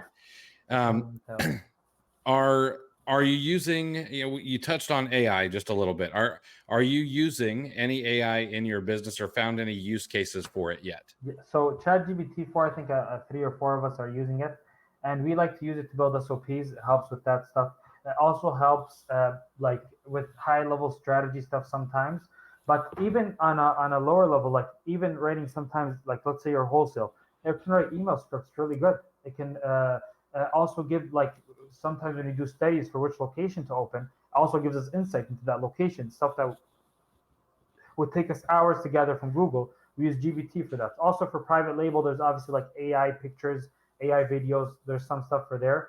But in terms of wholesale, like email scripts, it helps a lot with that. Negotiations with stores. Also, like let's say sometimes I even use it. Like let's say a store won't sell us, an RA store, and we know the person. Like okay, what are some ideas? And it gives us ideas. We obviously don't follow it religiously, but like we've cracked open a lot of stores that people think ban resellers just by like using strategy and opening our minds to ideas from either Googling stuff, YouTubing, or obviously using AI, ChatGPT to generate ideas on how to crack open a place. Beautiful. Let's dig into SOPs if we can, since you mentioned it. What are your top 2 or 3 SOPs in your business? So the ones we use most often, I would say, is probably the hiring SOP that we have, like because that's quickly like, okay, there's this person didn't meet this. It's constantly checked on to make sure that someone meets it. And I would say also possibly the listing SOP. So listing inventory, it's a continuous process. That's the 2 main ones that we use. But the ones that I like the most is the RA SOP, how to break into a store, for example. That's a big one. We have best practices that we do to break into a store, build relationships on an RA level, and also like purchasing requirements and purchasing standards. Like when do we make exceptions for lower ROI? When do we require higher ROI? And along those lines. Now you mentioned you've used that term, break into a store. Is there an approach like to every store? I mean, or do you have any shoppers that just kind of go in and leave with 10 carts full of stuff? So there is a big approach. So I'll share some of the secrets, I guess. So one of the things that we do is that basically a store is banned. There's different types of bans. So some of them is just the person, and sometimes it's a person, sometimes a policy. It's very important. You can go around both, but it's very important to understand which one it is. If it's a person, that's a little bit easier because you can go on a different shift, different manager, and you can also ease into that person. So you could maybe one time just invite them to go out with you to Starbucks, explain to them what you do. A lot of people don't understand what RA is. They used to think we're thieves. We got the police called us like maybe 7, 8 times. So that's also one thing is to keep like, okay, we're a legitimate business. Come to our warehouse. Let me show you what we do. So that's part of it. Just being like a real human. I've seen like some RA sales like, oh, sometimes they're a little bit creepy. It's like they're like, oh, they're hiding and stuff like that. It's like there's nothing to be ashamed of. You're buying it for the price there is. It's very normal. Just being transparent about that, being honest about it. And that's why I say salespeople. Salespeople know how to do that in the blink of an eye. I mean, we sometimes, maybe you guys, it depends. We get door-to-door sales. They're like break into people, and they see like even those people could be potential hires. But that's one thing. If it's policy, then it's a different thing. You have to see if you can make exceptions for bulk buyers. Like, okay, listen, there's a company policy. Let's speak. We had meetings with district managers for locations. Like, listen, this is what we're doing. Let's get a bulk discount. We'll only take certain styles that you guys are having problems selling. And then what we like to do is like, oh, don't scare them. Sometimes stores, so it's different people. Sometimes stores love when you buy a lot. Like, okay, then you're worth it to deal with this hassle to do a checkout and these sales tax exempt and all this stuff. Other stores are very scared. So you only buy what they allow. Okay, how about I just buy one item? How do you think about that? Okay, that's fine. Next time you buy two. Next time you buy 10. And it takes time. It's not like it's a trick, but that's the method we approach. I give a variety, but it's just understanding the situation, understanding the needs of that store, basic sales skills to help get to that next level. That's awesome. Keep seeing the skill of having a salesperson. Yes. That's a recurring theme. We've heard that a few times. Mm-hmm. So this is it's a short question, but it's a massive topic. How do you manage cash flow at your level? So cash flow is a little bit different for us than perhaps with the other people. Again, going back to the fact that I'm a Muslim, we do not participate in interest. So we try to be creative about that. Thankfully, we have, it's also part of building relationships. I've helped many people in the past, cousins, uncles, start their own, even with $5,000, $10,000. We personally, I know there's a book Profit First. If you want to grow, I think it's profit last actually. So you have to reinvest in the business. I still live on the same bed I lived on 8 years ago, pretty much. Obviously, like change the mattress stuff like that, but it's the same frame. I have pretty much the same car that I've had 8 years ago. I haven't cashed out, and I know like a lot of people now, a lot of gurus, they have like these pictures and stuff. But the reality is, if you want to make the next level, you have to reinvest a lot of the profits. You have to, and that's if you're seeking growth, and it depends all of what you're trying to do. But if that's the main thing, credit cards, there's different credit cards. So I mentioned Chase, but if you want cash flow, look at Amex. They give you 90 days interest free. And that's something we've used in the past. They give it $100,000, $200,000. I have a my mom obviously trusts me. I didn't have a credit score when I was 16, 17 years old.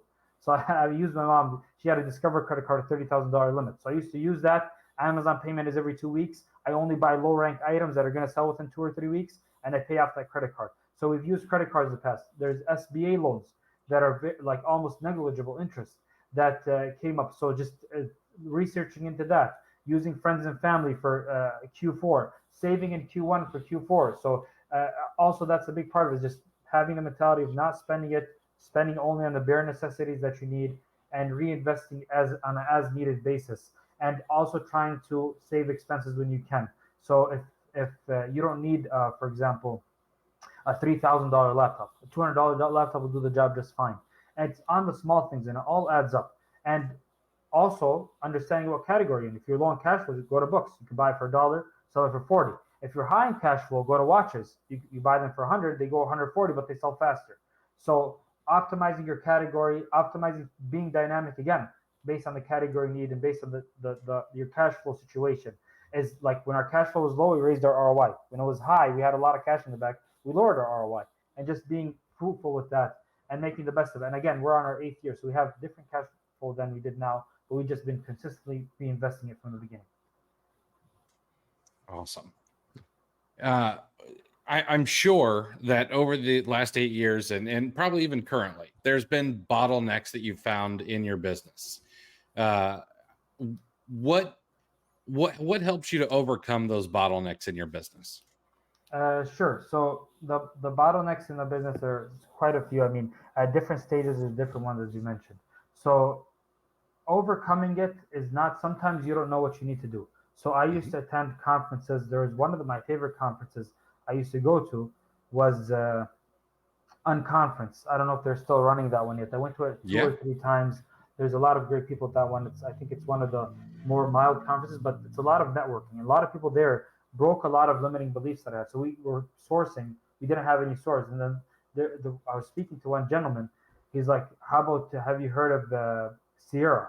I was like, yeah, Sierra, we have a lot of those in Minnesota. He's like, you don't go to them? I was like, yeah, why would I go to them? I went to there once and I scanned a few items and it wasn't good. He's like, scanned a few items.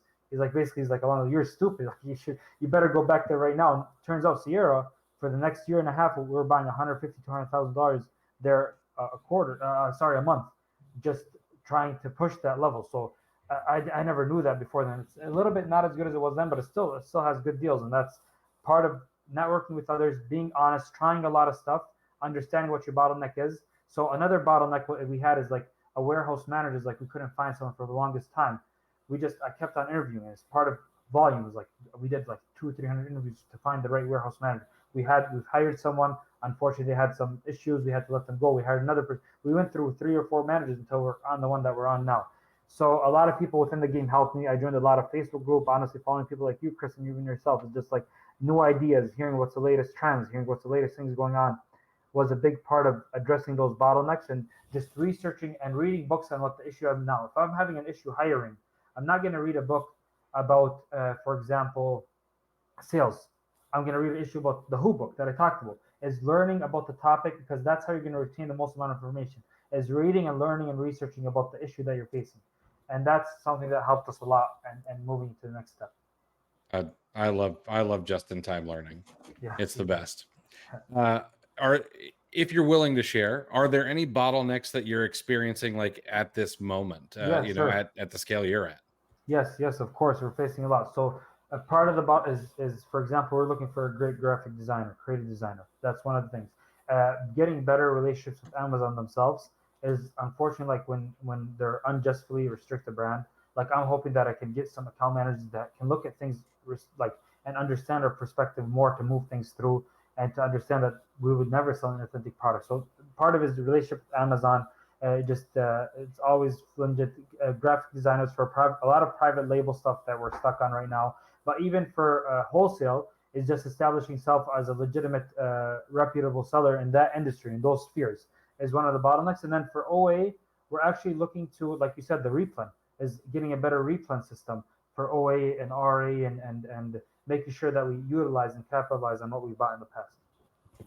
Awesome. Thank you. Yes. Yeah, of course. You mentioned issues with the brands, and it kind of segues well into account health. And I know you have that current issue, but like in general, what are the most important account health metrics that you monitor? So they released account health rating. It's actually pretty useful. We take a look at that pretty much daily. The big ones that we try to be careful of is inauthenticity and IP complaints.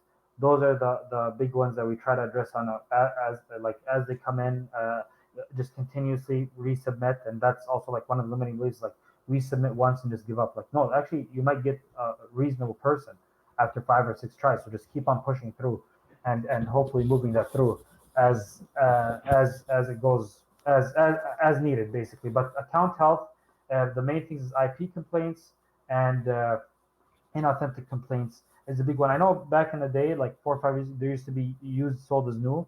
We don't get those as much. I think they just started transferring a lot of those to inauthentic. So it's pretty much those are the 2 big ones. Suspected intellectual property, there's not much that comes out of that one. Trust issues with we don't sell a lot of food, so there's not like the expiration date and that stuff. I think there's one on the bottom. I forgot the name, but yeah, that's the 2 big ones that we consistently check. And we also check our rating, our Amazon rating. I think it contributes to the buy box, and the buy box is a huge game in the arbitrage game.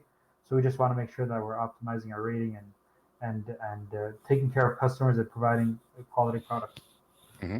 If the answer is yes, you might not want to reveal this, but have you noticed a difference? Is there any difference in your store's relationship with Amazon as you grew to a certain volume? Like, do you like somebody? I know somebody made a joke like on Twitter. They said, have you met Jeff Bezos? But it's kind of an interesting question. Is there any kind of? I mean, yes and no. So there is not a difference in terms of like we see something different, but they're also more fair. So when we used to sell like 100 items a day, we get 1 complaint. That's a big deal. Now, if we're selling 1,000, 10 complaints is a big deal. So the benchmark changes, and they're very fair with that. So that's one thing is like, okay, they understand that there's more volume coming through this account. So there's also going to be more volume of complaints. So they take that into account. That's the biggest change that we've seen. We have had a lot of like account managers reach out to us for like that want to get us on different marketplaces. Sometimes they can help us with some things, but usually we're going through the same process that other people are going through. And we have SOPs for dealing with complaints. We're very good at that. And that's part of outsourcing. Like we used to actually, I just remember, we used to pay like a lot of these firms, and a lot of them are useful. I don't want to talk, but they overly charge. I mean, they're charging $1,000 to remove an unauthentic complaint that could be like in with a basic SOP, and even a lot of those stuff. So that's just part of it. But yeah, and some things have actually gotten a little bit harder. Like I noticed, I think because they understand that we're going to push a lot of volume when you open a new brand, they're just more careful. Like I feel like they're more lenient with the new guys on the new brands than they are with us, because they understand like if they open brand for us, maybe there's going to be a lot of volume. So I think that's part of their algorithm. I'm just assuming, but that's just a guess on my end. But yeah. Interesting. Yeah. How many hours per week do you think your team is spending on account health stuff? So we have a team of 4 or 5 people on account health, and I would guess like approximately they're working 50 hours each a week, like give or take. So that's 200 hours a week approximately between everyone. Wow. And that includes also customer service messages. But yeah. Okay. Yeah. Have you had to go through a suspension or a Section 3 or anything yet? I don't know what a Section 3 is, but thankfully we haven't dealt with any suspensions. We've stayed on top of that stuff, and we do the best we can with our account. Fantastic. Yeah. Section 3 is something newer, and it seems to happen to newer sellers more than anything else. But it's they'll say that, hey, you violated Section 3, typically for selling inauthentic items or something like that, and yeah, lots of sellers are getting it. Mm-hmm. You mentioned IP complaints and inauthentic claims as the top 2 priorities for your account health management. How do you handle this? IP complaints and inauthentic complaints. So the way we handle those is we basically submit. So we have our invoices, like I said, in the Google Drive. We find those. We have an SOP on what to write. We found like certain best practices of what to include and what not to include. So some stuff is like before we used to include a document with it. Now we just submit the invoice. If that gets rejected numerous times, we see why it's rejected. So a lot of people think that Amazon is like they just respond with a generic template, but actually, if you read it very carefully, there might be a word or two in there of what they're working for. So one time, for example, they're asking about a BOL. So we included that and it actually went through. So it's hidden within it, but I would recommend reading on why you're getting rejected for those.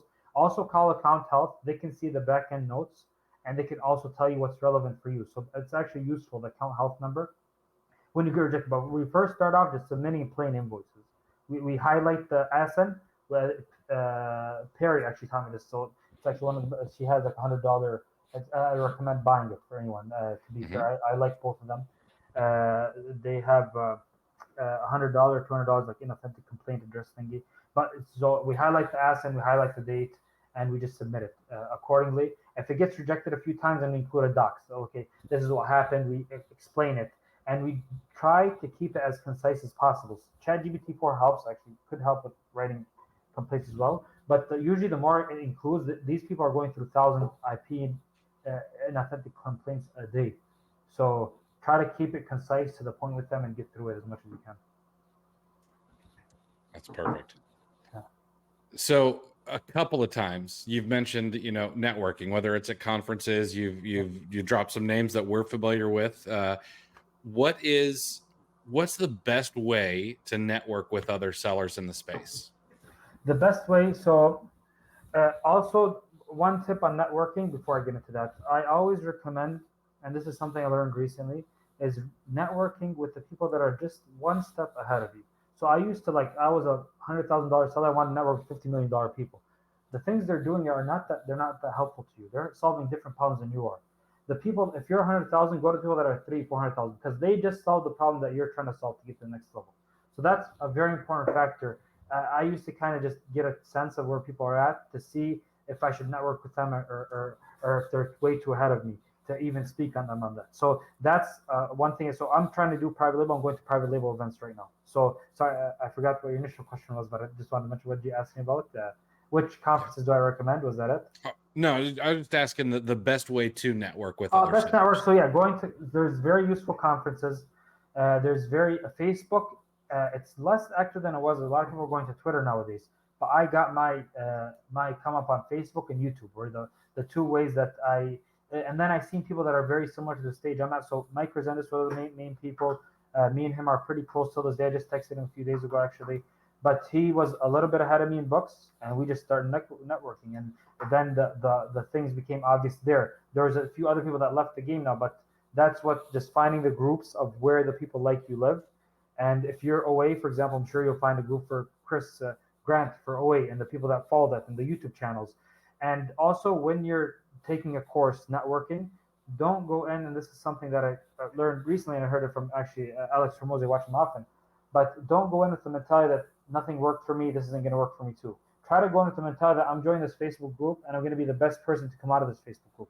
I'm watching this YouTube video, I'm going to be the best person, because you want to come in with the mentality is a big difference. If you are automatically just blocking things off, none of the networking in the world is going to help you. Someone could tell something right under your nose, but if you're just blind to it, there's an Arabic saying, it says what's blind to the heart is blind to the eyes. So if you're blocking it off from the beginning, you're never going to see it in the first place. So just make sure that you're trying to do the best with the information that you get and make the most out of it.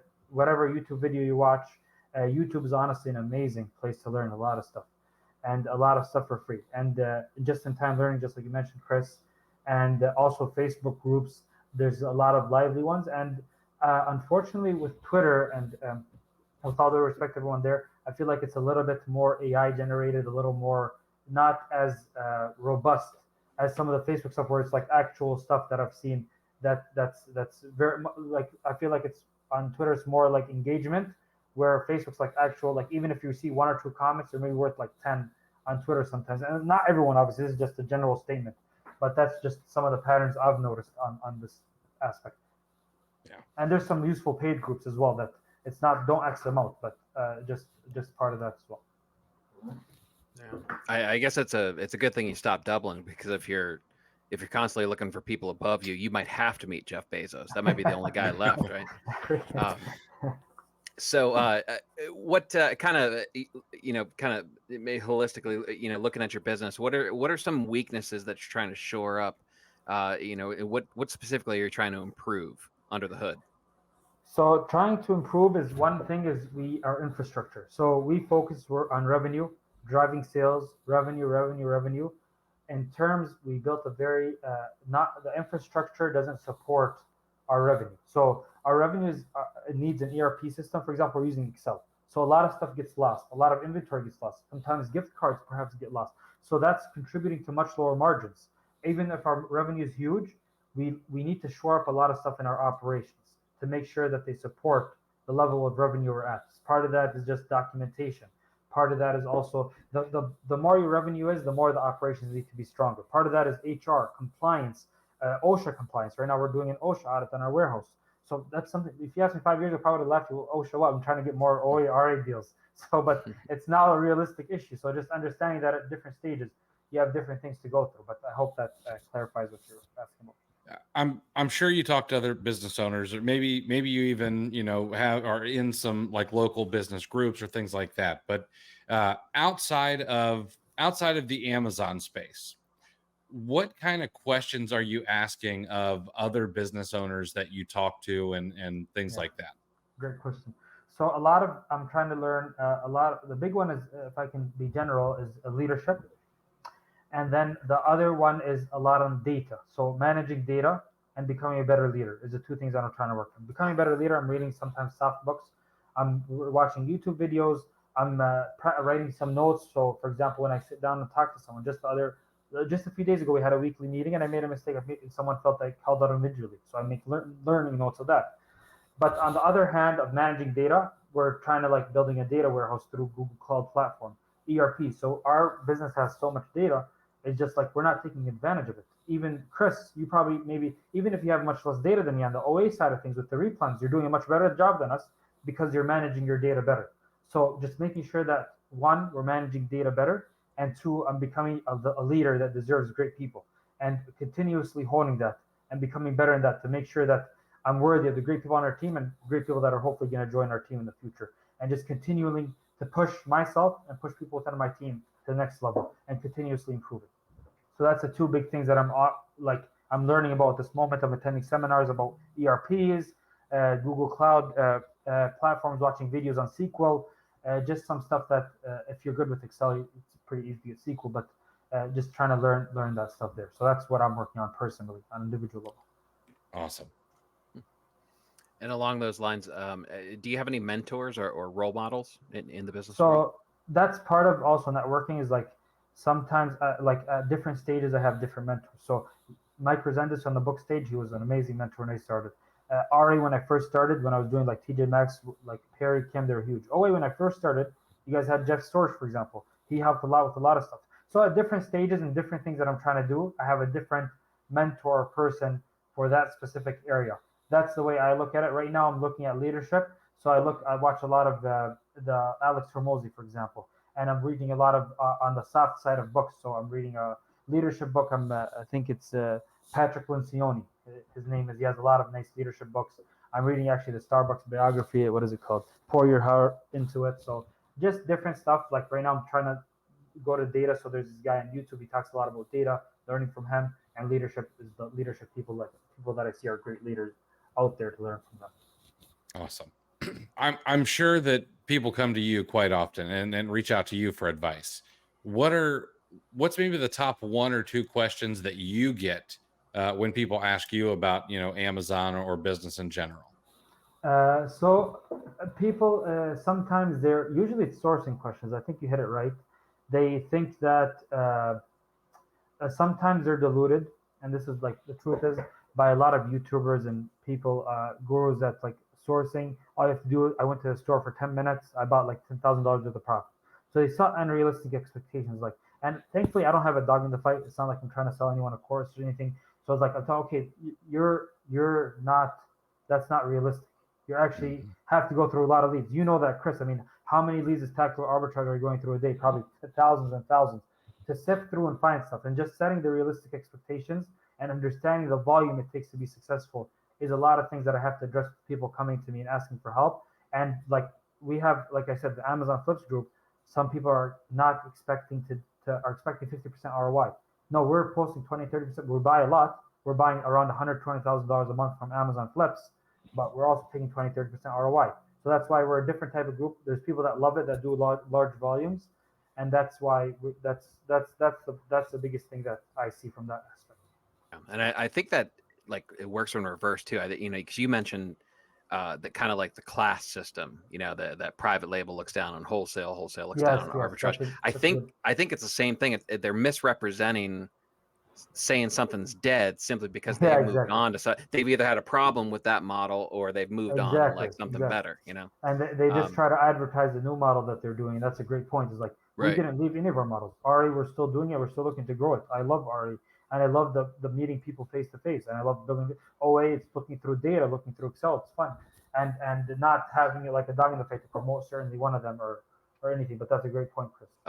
So you've mentioned I've written down several books already. But like recently, is there like a favorite book? The book that had the biggest impact on you? Is there a podcast that you listen to or a blog that you continually return to that you can recommend? Good question. There's as for books from a professional aspect, I try to read around a book a month. Some of the books that the almanac that I mentioned, it was a very nice book. It's very light, and for actually people just beginning to read, don't grab a 300-400 page book. Just grab a light book like the almanac. It's very nice, easy read. So also, like I said, I know I said this, it depends on the stage you're at, but at this stage, I'm reading like Andrew Grove. He was the CEO of HP. He has a good book, High Output Management, I think it's called. That's one I'm looking to get into. As for recent books that I've really liked, I'd have to look through the ones that I went through. But some of the classics that I think this is like a classic that I think every business person should read is How to Win Friends and Influence People. It's the basic of sales. It's honestly a sales training book. I mean, it's just being likable is there. I think that's a must read, and it's a very good beginner book. If you didn't read before, it's not like it's easy, but it's just a good starting point, I think, for everyone. I'd recommend everyone read that book. I like also, I think his name is it Robert Greene for the book. He has a book on mastery. That's an amazing book. It's very deep, but it's honestly a very, very, like if you're an advanced reader, I recommend the book Mastery. I think it's a very, he brings history into it. He makes things very fun. So that's two books that I think reflected a lot into me, if I wanted to mention two. Awesome. Great. Yes. This one's a little off script, but you've been in this business for a while. You've obviously, I mean, you're pushing 100 million this year, which means you've sold maybe hundreds of millions over the past 8 years. But what's one of the things that you're most proud of over the past 8 years in this business? I'm most proud of honestly being able to work with people that are like and enjoying my job. I do probably put in maybe 60 to 70 hour work weeks, but also like I realized that thankfully I'm not doing this to gather money. I haven't bought any fancy cars. I haven't bought anything like luxurious. The only thing I spend a little bit of money on is like going to steakhouses. I like eating steak and stuff like that. But other than that, I mean, it's just investing in the team, investing in the products, learning new things, and working with people that are like, honestly, I love so many people in the business that I just like, I'm excited to go see them and work with them on the next day and trying out new things and meeting new people and being able to serve also like my personal beliefs. So we run a Sunday, for example, boot camp for building character in young men. And a lot of that stuff is just being able to serve that when I have more resources now to do that. From a financial aspect, being able to donate to that stuff, it honestly means the world to me. So that's the big things that I really like to reflect on. Awesome. Yeah. It's not something I think most 25-year-olds would be thinking about. So I really appreciate that. No. So I know we're coming to the end here. I know people, they're going to want to follow you. They're going to want to learn more about you. Maybe they're going to want to pay you for your Amazon to Amazon Flips group. Yeah. Where can people go to learn more, to follow what you're putting out there, to keep track of what you're doing? Sure. So I am not that active on social media. I enjoy building businesses a little bit more than making content. But I'm gonna try to hopefully make a video a week. I mean, also I'm gonna be doing it as training for my team. So hopefully you can find me on YouTube, Jasim Ace, just under my name, and Twitter is usually the most two places that I'm gonna hopefully post more stuff moving forward. But that's the most thing. And for the Amazon Flips, the Flips group, it's a website called sellermethods.com. It's there. I don't know if I'm not sure if we have capacity right now for it, but we don't sell anything else. I mean, it's just honestly, even that is just like the leads that we're buying, we're posting it there. So it's pretty basic, but yeah, that's our current situation. Maybe in the future, I focus a little bit more, make content, especially trying to inspire other people that are like me. I know that I didn't find a lot of people like me when I was doing it, so just inspiring them, hopefully take a similar journey and being truthful and honest with it. So I might make more content moving forward just to help people in general, and starting with my team, obviously, most important. Awesome. I'll make sure to link everything below, your Twitter, your YouTube, and your website. That'll all be linked down in the show notes. Sure. If you want me to hold your feet to the fire about making content, I think it would be incredibly valuable for the Amazon community, and I'm more than happy to bust your chops a little bit via DMs if you need Maybe me to. like I do a consultation call with you. You're way more better than me, obviously, in that. So Yeah. I have a lot to learn. Happy to do it. Yeah. So you may not have seen many of these or any of these, but every week we try to end with a quote of the week, and I had to pull an audible in the middle of this week because the quote was going to be something from Kevin Kelly. But you talked a bunch about managing things and being able to manage through measurement. So I had to pull out the old reliable Peter Drucker once again. You can't manage what you can't measure, which is seems to be a guiding principle of your guys' business. And if you don't mind, I'd like to mention a quote that I really like a lot. It's actually from Ray Dalio. It's like, expect the best, but prepare for the worst. And that's the mentality that we've had a lot. It's just, we are optimistic, but we understand that's why we're opening a lot of these other marketplaces. So I thought I'd just share that one. I like it a lot. Awesome. I really appreciate it. Jassm, this has been incredible. Thank you for your time. I appreciate you spending it with us. For those of you who have listened to this, make sure to go follow Jassm everywhere you can. I will try to get him to put out some content on social media a little bit more often. And thanks so much for listening, everybody. Hope you enjoyed the episode, and we'll see you in the next one. Likewise. Thank you very much, guys, and I appreciate you guys hosting me. Thanks for listening to Clear the Shelf with Chris and Chris. If you enjoyed this episode, please take a screenshot on your phone and share to Facebook, Instagram, or your favorite FBA group, and be sure to tag me and let me know why you liked it and what you'd like to hear more from us in the future. Also, I'd like to give you some free gifts for listening. Head over to rabbittrailchallenge.com and repricerchallenge.com for some free courses to further your business. Thanks for listening.